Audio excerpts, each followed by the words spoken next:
It's crucial for us to understand that freeze is not a sign of weakness. It is our body's way of keeping us safe under unthinkable circumstances. And we have to, I don't want to say we have to, it's to be mindful that when something happens repeatedly over time, it causes the nervous system to this default pattern. And so long after the actual threat is gone, the brain is unable to realize that you're not in threat. This is just a repeat pattern that your body and your nervous system is currently under.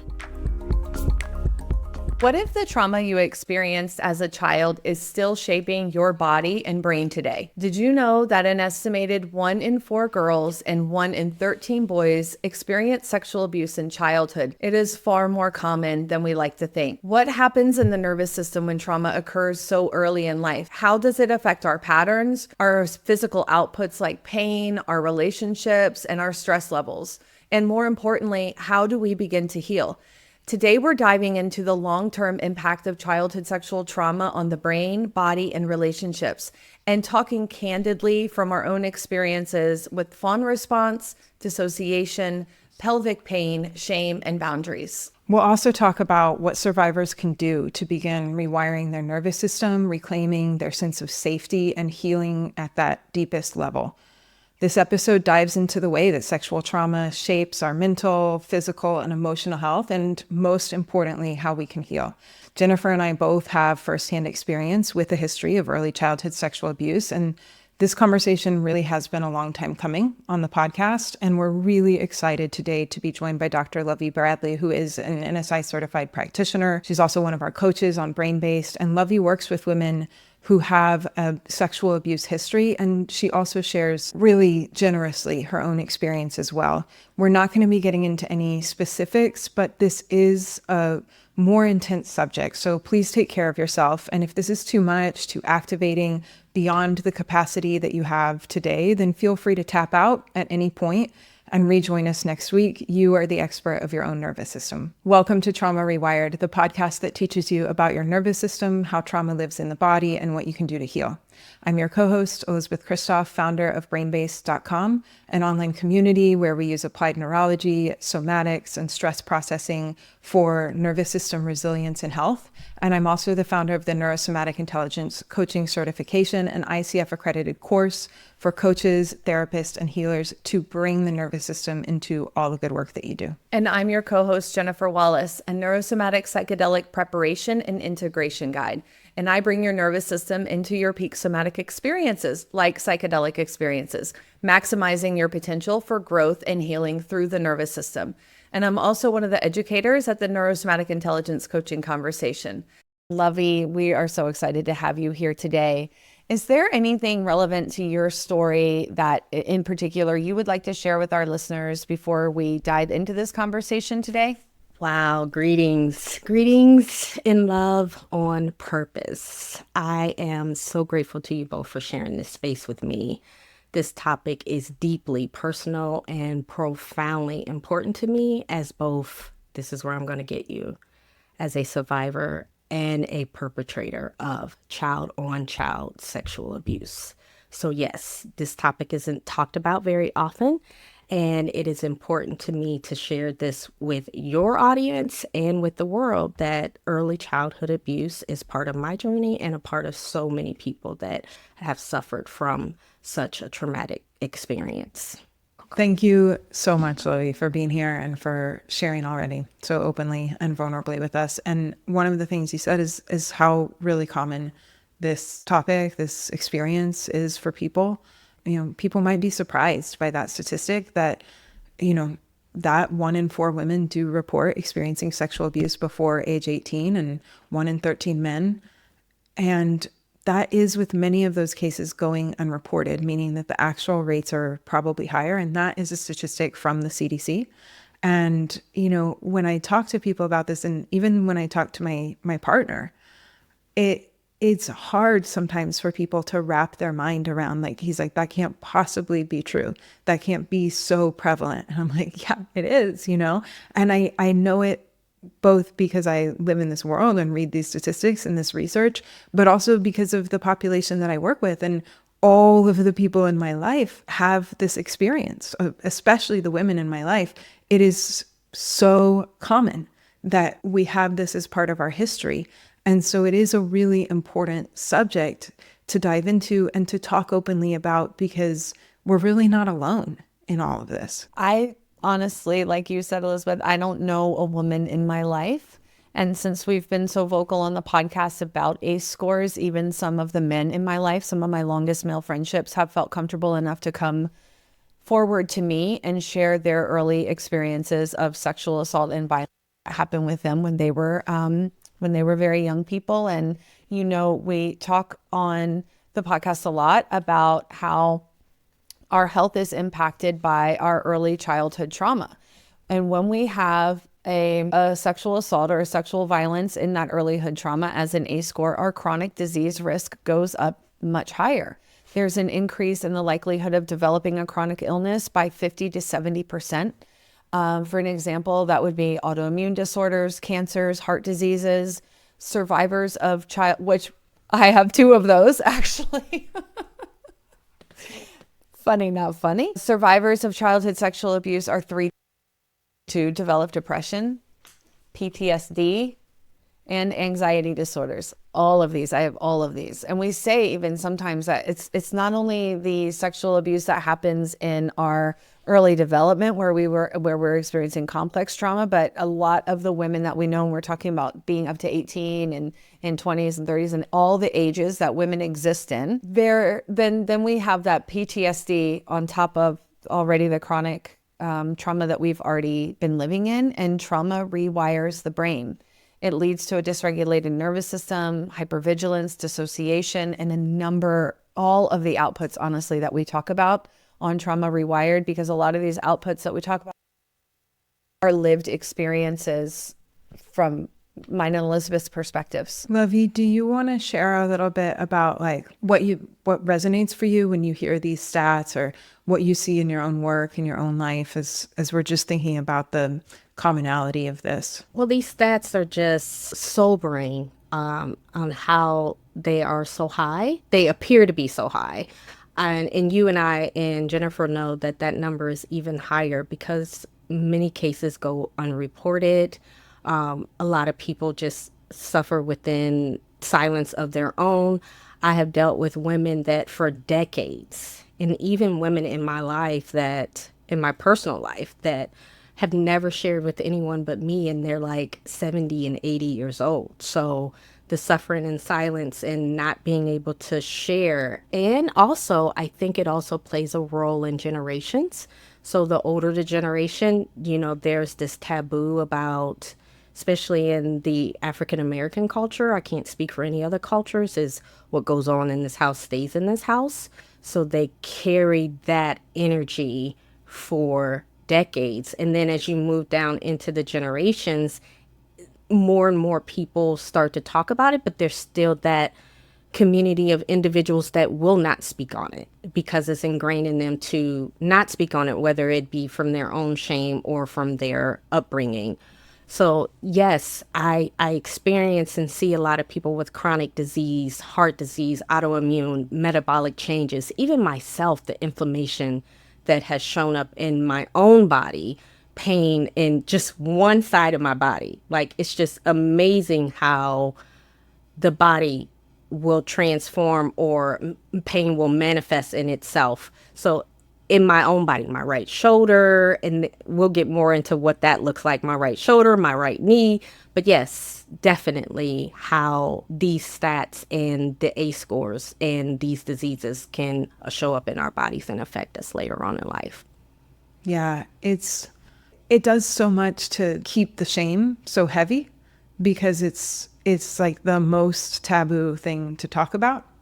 Just like saying the word incest can really create that shame response in my body. And then we can't talk about it, and bringing things into the light and having connection, realizing our shared humanity is so much of what can alleviate that shame. And there's so many places, like you talked about, Lovey, where it keeps it internalized and keeps perpetuating that shame response because we don't have the opportunity to talk about it. So I'm glad that we are. And We'll dive into a little bit about what happens in our body and our nervous system when we do experience early childhood sexual abuse. And one of the biggest things to talk about is that deep patterning of a freeze response, because children are dependent upon our caregivers for survival, for safety, for emotional regulation, social survival. And when abuse occurs, and especially from a caregiver, then that child is really placed in an impossible situation, right? You don't have the opportunity to fight back. You probably don't have the opportunity to flee, and you don't really want to sever that attachment. And so you have all of these constraints that could be physical, could be emotional, definitely could be relational. And so the response that your system turns to is often a freeze response or a flop response.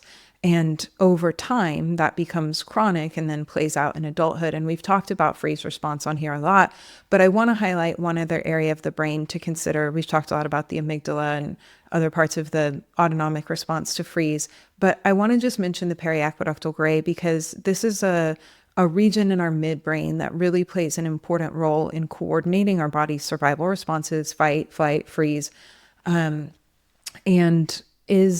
has a big impact on the immobility during times of perceived threat or danger. And I think it's important to mention in this conversation because it also is involved in pain modulation, defensive behaviors, emotional regulation, and in our ability to integrate sensory and emotional inputs and then drive the appropriate autonomic response or motor response for that situation. And so when we have early childhood sexual trauma, that impacts the development and the patterning of our whole autonomic system, and also our thalamus, our gatekeeper of sensory information that we talk a lot about in dissociation, but also this development and patterning of our periaqueductal gray, because freeze is the body's most adaptive way to endure overwhelming situations where resistance or escape is not possible.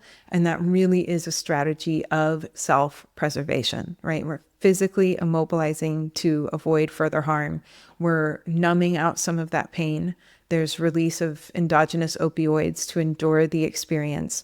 And we're disconnecting from our environment, from our present moment, from our body, to reduce the experience of the threat, because it's a very overwhelming experience for a young developing nervous system. And I really freeze response, as a neurodevelopmental strategy, I really believe that freeze response then really births whether fight or flight gets more ingrained into also that neurodevelopmental strategy, which of course, even with freeze, we're talking about dissociation and shame. There's just so much that it encompasses. But, that freeze response, it occurs when we have that inescapable danger. And that is a hallmark of early childhood sexual abuse and violence.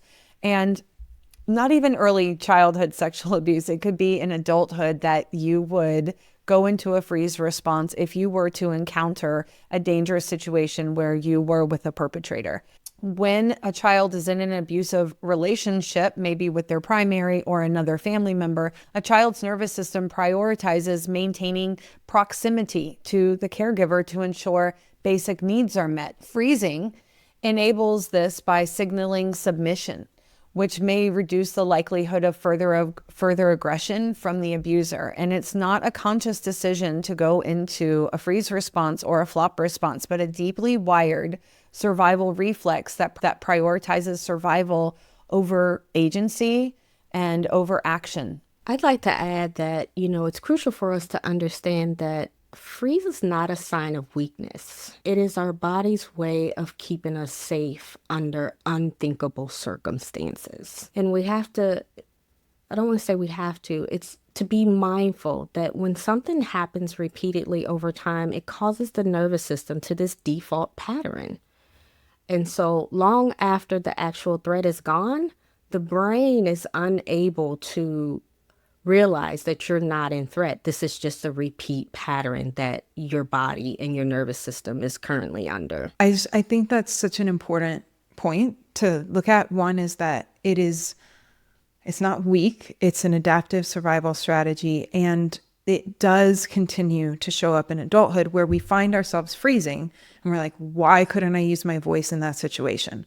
Why couldn't I stand up for myself? Why am I like this? How come I have so much brain fog? How come I'm like so shut down with these relatively small interactions, especially when they're relational. It's very triggering of that response. And it is because it is so wired into our patterning from either these chronic experiences in our childhood where that was absolutely necessary for our survival. And now that's the go-to path of our nervous system.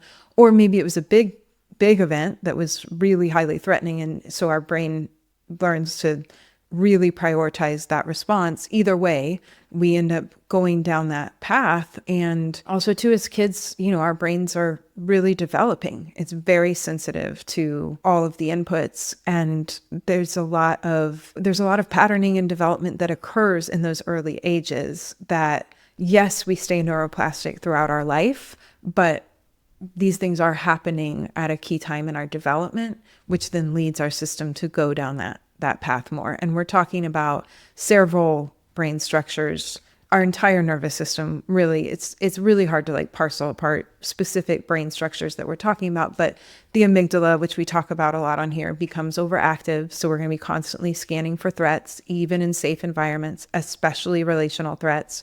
It affects the development of our prefrontal cortex and our executive function. So we get reduced fuel and activation to our higher order thinking systems as we're developing.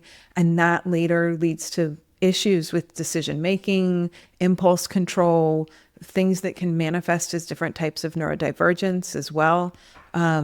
We get impact to our hippocampus and our memory, and we can actually have, because we're getting less fuel and activation or less memory encoded when we're in dissociated states, and in threat responses, our hippocampus can actually shrink in size. We can have difficulty with memory processing.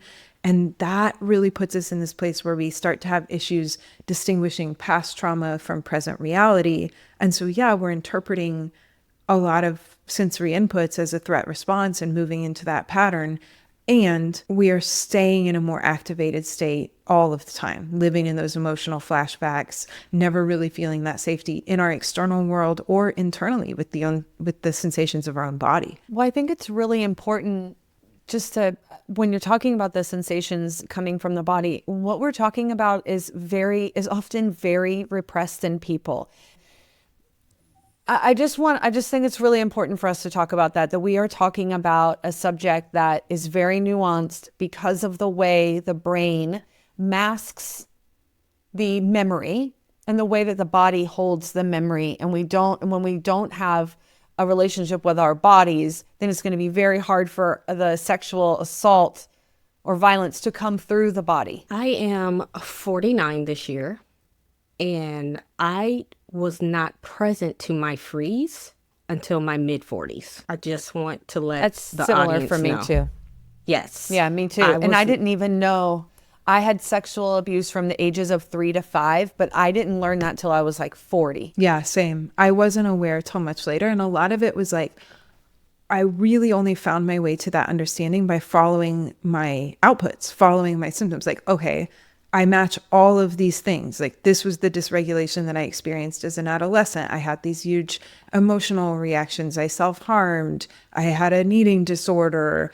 I freeze a lot. I have autoimmune. What's really going on here? What's underneath the surface? And then as I started to process through some of that, and then that led me to my neurotools and somatic practices and developing a relationship with my body. And then more was revealed, right? As I developed capacity in my nervous system, as I reestablished that relationship. But I didn't know. Starting the journey, I had no idea what was going on underneath there. If you love Trauma Rewired, you've heard us talk about the tools that create real lasting change in the nervous system. Tools that help rewire deep-seated stress responses, emotional patterns, and survival strategies. But here's the thing, healing isn't a one-size-fits-all. Inside rewiretrial.com, you don't just learn about the tools, we guide you through applying them in a strategic, personalized way that meets your unique nervous system where it is. Learn the exact neurosomatic tools we reference on the podcast, from vagus nerve drills to emotional processing techniques. Customize your practice to your own nervous system and pace so you see continued sustainable progress. Experience expert guidance and real-time support. inside our live daily classes and interactive community.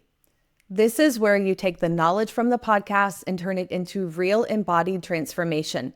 Start your 2 free week trial now and start rewiring for resilience at rewiretrial.com. Lovey, I'd love to hear a little bit about like when you were saying like you're 49 now and you really didn't know until your 40s about your freeze and that you were in there. Like what led you to that understanding? How do you start to, so that people can start to see like, how do I start to understand this stuff about myself? What was it for you that kind of led you to some of those understandings? I was in a resilient class.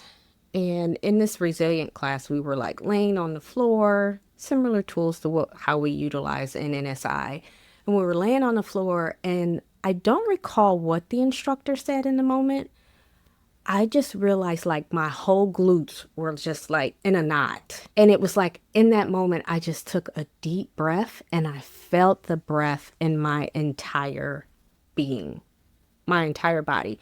So then I started saying, okay, I've been in freeze, or is that freeze? Start questioning, what is that? And I said, I need to be with this and see what this is. And just started like doing little practices on my own because I've been on my own journey for quite some time. This is way before NSI. And I said, I'm going to set these alarms. And I started setting these alarms in my phone where I would take time and say, tune into your glutes, because that's where I was holding. And so the alarm would go off and I would be present to, and then I would tune into my glutes, and there I was back in that ball again. So I did that for a long period of time with those alarms, tuning into my glutes. And over time, even to this day, I'll tune into my glutes and see, am I holding tension? Am I in freeze? What's going on in my body now? But I had to train myself to tune in. Bracing and tension is one of the, I think, most common outputs for anyone who's experienced sexual trauma or body boundary violations. It's definitely an output that I have had to work with, and to be able to feel the breath really through my whole body. And like, it's funny, my glutes tense up quite a bit too, Lovey, and I'll even notice it if I'm watching particular TV shows or music. When I start to feel that bracing, and that's even now that I understand the bracing, it took a lot of unloading of the contraction to be able to then feel the brace. But now I can sort of modulate my consumption of things through the way my body tenses to the stimulus. It's such a really powerful way to just start to recognize some of the patterns held in the body and looking at our posture, feeling the bracing. And that takes some awareness, right? Like some intentional time, like you were talking about like, I'm at first, that's not going to be intuitive. I'm going to need to set a reminder, feel my body, what's going on here, because we've probably been dissociated for a really long time. And then a lot of that bracing for me was really deep, like the deep intrinsic muscles, a lot of bracing in my pelvic floor, a lot of pelvic pain, also a lot of tension in my vocal cords. I would lose my voice a lot. I had respiration issues. And so you could see these deep bracing patterns that we see with freeze of the vocals, the diaphragm, the pelvic floor, in a lot of my movement, but also like emotional expression and just trying to move through the world. Once I became aware of that, I really started noticing it. Can one of you share what it's like to feel that pelvic contraction and in those deeper muscles that you're talking about in the pelvic floor? You wanting to talk about it, or you want me to hit it first? Okay, I'll hit it first and then you shared some thoughts on that. So for me, there's a couple ways that it shows up. One is, I mean, this is like a really concrete example, but I'll have difficulty going to the bathroom. Like I'll need to pee and I'll try to pee and I can't. And I just do that like over and over and over again all day long. Just this constant like over tension where I can't relieve myself to urinate. And then it definitely shows up in intimacy, like whether that's like intimacy with myself, self-pleasure, or with my partner. Like it is, I have to still to this day, like I have to be in a space where I've done some regulation. It's gotten a lot better. A lot of times I'll work with my vocals, and that actually makes a big difference in the relaxation of my pelvic floor. But it was just painful for a long time, even with myself. Even trying to pleasure myself would be painful. Ditto, ditto, ditto. As far as urination, for me, it was frequency. It was to the point where I couldn't hold my urine. And I would correlate that with childbirth. And then like when my middle daughter had her first baby, they put her through pelvic floor therapy. And I was in my brain like, I didn't even know that was a thing. So I'm like, I urinate a lot and just drinking a sip of water. Then I'll have a full bladder. It's like, where is that coming from? So for me, that was a correlation, like just frequent urination, the intimacy, ditto with, I mean, it's just like mirrored the experience. And my pelvic floor tension even caused me to have, well, what I call like an anger vagina. And the anger vagina developed fibroids. I had 2 surgeries for fibroids. Outside of the fibroids, I ended up having a hysterectomy. So the experience from the hysterectomy was horrible, and that caused more pelvic floor pain. So the intimacy with even to this day with my partner, I'm like, Elisabeth, I have to do tools. I have yoni eggs that I utilize to strengthen the vagina walls and feel comfortable with insertion, and even with self-pleasuring. It's the same thing. It's like mentally getting my brain, my heart, and my yoni all in alignment so that it can relax and be in flow and not constrained. And like you, Elisabeth, I had issues with my vocals. I had to go through talk therapy. I went through a time where twice I didn't speak for 30 days, letting my vocal cords rest. Well, we all know that the voice and the yoni, they're correlated with one another. Thank you. Thank you, ladies. We know that survivors of early childhood abuse often struggle with emotional regulation. And so I really love that you've brought up anger and that how is that expressing in the body as like fibroids and cysts. I can't remember the cysts that I had, but my God, it was freaking brutal. And I've had several of them having to have them removed. But back to emotional regulation, we see a lot of the clients, a lot of the population that we work with having early childhood sexual abuse has a lot of difficulty managing their anger and sadness and their fear. And that has a lot to do with an underdeveloped prefrontal cortex.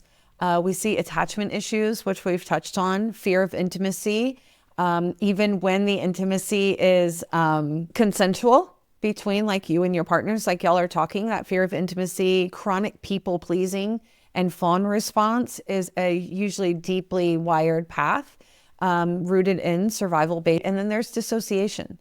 It is impossible. It would be no chance that a young person who is trying to survive a violent situation or an abusive situation would not have dissociation. And dissociation is a hallmark of complex trauma.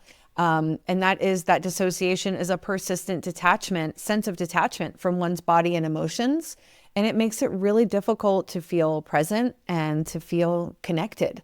And we love to talk about dissociation on this podcast. It's something that, you know that Elisabeth and I have a lot of experience with. Lovey, do you want to talk a little bit about your experience with any of those factors or with like the women that you work with? Well, dissociation for me and all the women that I work with, but I'm going to speak for myself. People would see me and be like, that's a very confident individual. Here's what I would do with my dissociation. It would be more an intimacy with relationships, not only just my lover, but even work relationship, friend relationships. So because my experience with sexual abuse was a female counterpart, I would, when it would come to women relationships, women would want to be so close to me and, oh, your energy, I love you. I would allow them to get so close and then would just disassociate, cut them off for no apparent reason. Or I would attract, let me say that too, I would attract an experience that would cause them to fall away from me. So people getting close to me, that was huge for me. I would only allow people to get so close and then would somehow sabotage the relationship. And even in my intimate relationships, I don't know how the men in my life that had dated me over the years, I have no clue how they have dealt with me. I give it big ups to them, even to my lover now. Big ups to him for dealing with me and being able to navigate all of the things that I have brought to the relationship. So yes, disassociation has been a huge one for me. What a gift for him to support a woman like you, really, in that healing relational aspect. Agreed. And I think, when you were talking about this, Jen, I was thinking about, we've got the emotional dysregulation, we've got the dissociation. Obviously, the emotional dysregulation comes from a lot of that dissociation, right? And the hyperactive shame response that is very linked to early childhood sexual abuse that is then linked with the freeze response. So it's very, very hard to mobilize and express emotions because there's so much happening to shut us down. We've got the immobility of freeze, we've got the shame and the inflammation, the vocal cords tightening up. Like all of these things are the physical processes that we need to regulate emotions. We need movement, we need sound, we need to be able to cry and emote and process that stress. And our body is not, it's reflexively repressing that. And then all of that emotional suppression and repression, I think mostly repression, it's so reflexive. And again, many of us are not even aware of why that's happening or why that's going on, then drives all of these relational issues too. Like you were talking about, Lovey, when relationships are too intimate, when there is too much emotion, like I pull back from it, or maybe I don't even pull back necessarily, but internally I dissociate, I check out when the level of intimacy is too high, and other people can feel that. There's a it's noticeable when I'm no longer present with you, and that impacts my relationships. And like you said, not just, sexual partnership relationships, but friendships and any place where there's a big emotional connection or a level of intimacy that can be hard, and something that I've had to work to create capacity for. And then I think what I was thinking about of all this is that we have all this dysregulation, these relational patterns. And I think so much of the time, this then gets misdiagnosed as other issues, borderline, bipolar, all of these really reactive personalities. So much of the time, this is underneath the surface. I think so much misdiagnosis comes from the structure of our society. It's too hard for it to all take a look in the mirror and understand, like, these are real statistics and they're way underreported. And when we turn the lens back onto our society and the way that we have been structured and programmed, and like back to what we were saying earlier with the underreported statistics, like women for so long have been blamed for the things that happen to them. We have grown up in a country that is all about owning someone else's body. And when we have lived under that paradigm for so long, of course, we're not going to go talk to the people who we're supposed to trust that take care of us when they don't believe us anyway. So all of that just turns down. And because, Lovey, I grew up in the same type of house where we deal with our house situations in the house. We don't talk about it once we leave these doors. And so it does get very shut down in a generational way. And when we're talking about our shame response and freeze, these are two really interwoven experiences, and they reduce the activity in the prefrontal cortex. And then we also experience the chronic muscle bracing, patterns of collapse in posture and self-presentation. Shame is a debilitating emotional response that often comes with dissociation and freeze. It's immobilizing, and most of us are very familiar with it. From what I've experienced, it's not only coming with these other responses like freeze and dissociation, but it's a barrier to my self-compassion in my relationship to myself and other intimate relationships and friendships. And it's got a very intricate relationship with trauma. And we talk about shame on here a lot, but big picture, shame is really harmful. It's disorganizing. It threatens our survival, not only our physical survival, but our social survival. And it weaves into other components of complex trauma. It furthers self-abandonment, and it impacts our development, our relationships, our health, and it drives our behaviors in the way that we show up in the world or don't show up in the world. I just want to jump in as we're talking about shame, and we do talk about this a lot on here, but I want to circle back to a key point, that why this would become such a frequently occurring response with early childhood sexual abuse. And it kind of goes back to what we were talking about before, that we really need that relationship with our primaries, that we need those social relationships. And so we've said on here many times, initially shame is protective, right? It's keeping us from doing something that might either lead us to like bigger social rejection from the herd, or to severing that attachment that we really need. And so talking about the abuse, expressing it, even remembering it, might threaten our social survival. And so shame becomes this really reflexive response. And so many of us, I think the three of us, are probably pretty familiar with a very hyperactive shame response, where it doesn't take a lot for that whole narrative to happen. We get the inflammation that we talk about on here. There's that deep underlying belief of I'm bad. You feel uncomfortable in your body, right? Like that sensation of shame, like I want to peel off my skin. I don't want to be in this body. And is very overwhelming. And it can take just a little bit to really create all of that. So I'd love to hear from both of you a little bit about like your experience working with your shame, and how's that going? Well, for me personally, shame is a very powerful force. It's been part of me realizing that shame isn't my identity. And I had to learn that it's not my identity. And once I was able to separate myself away from the shame story, I began to explore the tools with neurosomatics and taking those tools to help myself in unbracing those protective patterns that I had. So for me, we know that shame is hand in hand with freeze, and when it's internalized at a very young age, we can start to see ourselves as inherently broken or unworthy. And to be able to separate myself from all of those internal dialogues, it takes time. It's not something that happens overnight. Again, I will continue to say throughout this recording is I'm still a work in progress. You know, shame was really hard for me to recognize, and I started recognizing it as shameflammation. I would notice that I would be having this experience of an emotion in my body, and then I would feel heavy. I would feel bloated, and then I could kind of start to cognitively at first put it together like, oh, I'm probably experiencing something that's very repressed. And oh, this is what you said, Lovey. I was very self-criticizing to myself. It would be the I am.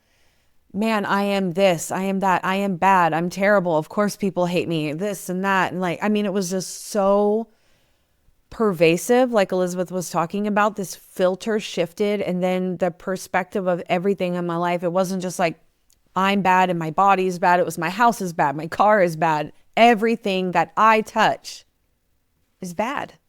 And it really came on with very heavy feelings, like literal heaviness and like sadness. And I really had to work, you know, with NSI, we talk about beliefs and mobilizing myself, because I can really feel too that now, I mean, it's taken years to get there. I can feel now the immobilization hit me. Whereas before, and I'm not saying I catch it every time, but I can now, I just know my nervous system and my body so much better now after being so deep in NSI and psychedelic therapy. Oh, the internal conversations. I mean, you know, my experience as child-on-child sexual abuse is the internal conversations around shame of the harm that I caused to others. So it was like my pain that I endured didn't matter. It was the pain that I caused to others. And then realizing that I'd done such a thing or an act to different individuals and having to live with, how does their life look now? Am I the reason their life look like it looks? If I've created in my brain that their life looks horrible or that they're growing through whatever they're growing through, it's because of the experience that I put onto them. So working through all of that, and even to this day, letting myself know whatever I let myself know in the middle of if a thought comes up, like, it's okay. And forgiving myself and everyone else involved. We all play our role. Yeah, I think two of the things that you guys talked about are so powerful, have been so powerful for me in the journey. And one is, yes, recognizing those internal dialogues, like when the loop is playing, I know I'm in some kind of shame or survival response or freeze, and really starting to then work at a kind of more nervous system level to repattern, because I'm probably not going to be able to think my way out of it once I'm in that loop. And then also really using the physical cues to know that I'm in that response, experiencing the heaviness, the puffiness, the swelling of my joints. Okay, now I can recognize this and I can start to use my tools. I can start to repattern. And then I start to chip away at it little by little that way. Because sometimes, yeah, it's so, I don't even, the belief is so deep that I'm bad, I'm this, I can't even see it underneath driving my behavior, but I can start to recognize some of the sensations and the physical outputs of that. I want to talk a little bit about boundaries too, because I think this is another area that when we have experienced early body boundary violations, it creates some patterning that can make boundary setting incredibly challenging at a cognitive level, but also at a somatic level. Like my body would really shut down against boundary setting. And then there would be big responses on the back end, protective outputs. If I did actually go through with setting the boundary, a lot of brain fog, pain, rash, dissociation, immobility, migraine, just my body was very reactive to boundary setting for a long time. Shall we discuss? How could a young person who's experienced incest or rape have a boundary? Like, you just, that is not going to become a natural part of your patterning. And we had a deep conversation with Luis Mojica. We just released it again on sexual fawn. So I'm not going to go too deep into sexual fawning, but sexual fawning is typically an output of early childhood sexual abuse. We learn that our bodies aren't ours, right? Our bodies have been taken. And from at that really subconscious level, once again, we're not thinking about this, oh, I'm just going to go give my body away, right? It's happening at such an unconscious level. And then we find ourselves in the throes of giving our bodies away. And not only are we engaging in sexual fawn and breaking our own body's boundary violations, we're self-abusing, we're self-harming, and putting ourselves sometimes into a really dangerous situation with another person where maybe you didn't want to give. What I experienced was I would find myself having an experience and then I actually didn't want to be there. And then that would be too dangerous for me to then tell the person I was with. Then it really got dangerous. It wasn't just like, now I'm putting my body in danger. I'm putting my physical self in danger now by giving my body away and not wanting to do it. And it perpetuates self-abandonment and many things that we talk about on here. For sure. Many of the women that I work with, and self included, is we don't know or haven't yet understood the true meaning of no. No is not a word in our vocabulary that we understand. It's what's the best way to have the outlook of the situation be where we're not in danger. So whatever that looks like, however I or whomever has to show up so that we can be safe. That's going to be the outcome. Regardless if it's in the betterment of ourselves, that would be the outcome.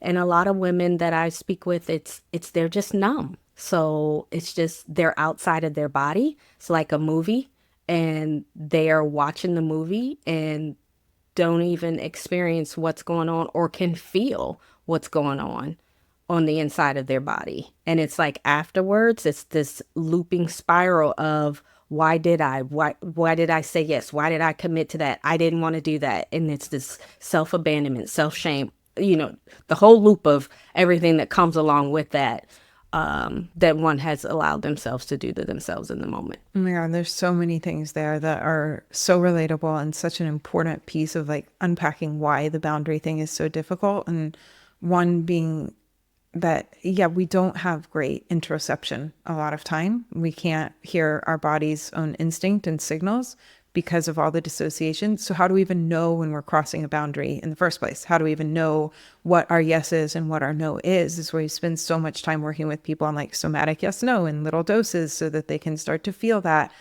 And then also too, there was a time where setting that boundary was maybe life-threatening. Again, maybe socially, maybe emotionally, maybe physically. And so our body remembers that. And so it really does feel life-threatening in that moment, even if it's just like this small thing with a work colleague, like, no, I don't want to do that. Or I don't feel like going out to this dinner tonight. There's this somatic remembrance of telling someone no, setting a boundary that it just feels so deeply unsafe. Like you were talking about that, then it's the activation or the charge of it is so much that, yeah, we default into people pleasing or fawning or, just kind of saying whatever we need to say to feel safe in that outcome. It feels so much better. But then there's that back end of, like you guys both talked about, then there's all the self-abandonment and the shame that comes afterwards. Why didn't I say this? And it's just this huge spiral. Like there's so many places that we could go with this conversation, and maybe we'll have a follow-up with some deeper nuances of this. But let's talk about some of the hope. We're all thriving in our lives in ways. And even though we have come from these early childhood experiences. And I think it's just really important for people, if they are resonating with this conversation, to know that there is hope in ways of resolving these outputs and these experiences that you're feeling in your body and in your relationships. Yes, I agree with you, Jennifer. I am thriving now, and I'm thriving because of multiple healing modalities, not just one. I want to make sure that each soul has its preferred modality. And the beauty in all the things that I've done, from astrology to human design to naturopathic to metaphysics to Reiki, you name it, NSI, somatics, trauma therapy, they all are tools in my toolbox. The beauty thing about NSI is that when I experienced my first tool from a workshop, I knew immediately. My soul was just like, that's a yes. And I could feel a definite shift from the very first tool. So adding all of those modalities that I have had over the years and then putting NSI on top of it, it's like I've had the cake and then here comes the icing. Most people love that. Here comes the icing. So knowing that this gift that Elisabeth has brought onto the planet is here, it is phenomenal, and it has truly helped me and so many other women that I personally work with. I can only speak about my own experience. And of course, I've been through the certification. I'm in the certification with other people. I've seen their shift.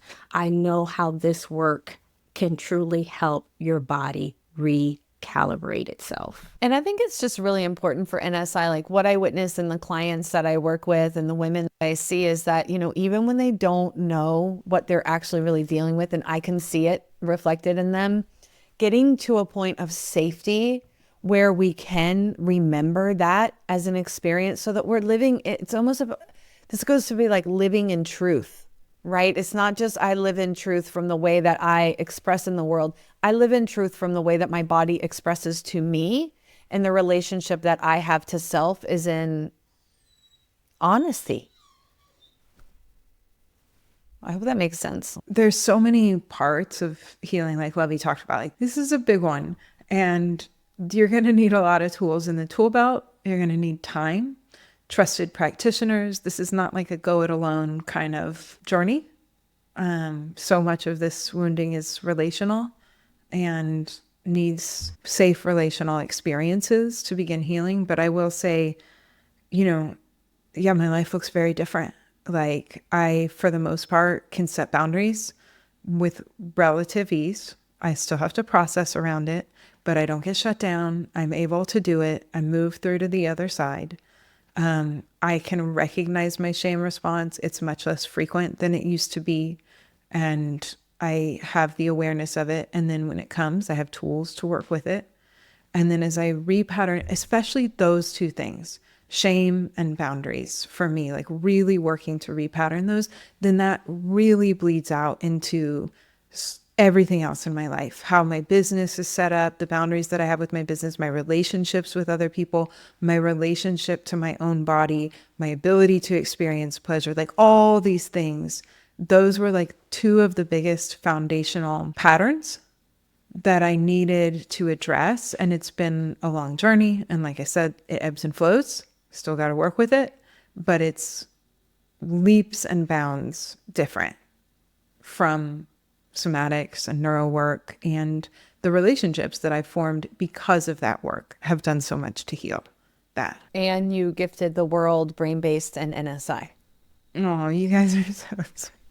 I love y'all both so much. So that we can all have this deeper level of healing because, you know, like Lovey said, I love to engage. I engage in many healing modalities. I love it.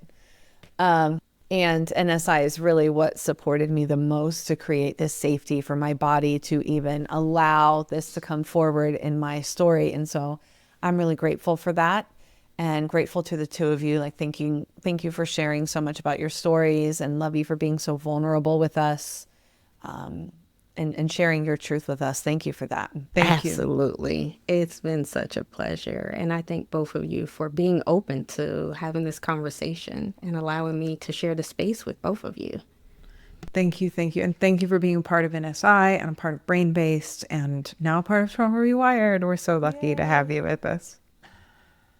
Awesome. And thank you all for joining us. If you stuck with us through this conversation, then you might need to do some tools right now, because we are going to jump off and do our tools and our stress processing. That's right. That's right. Indeed.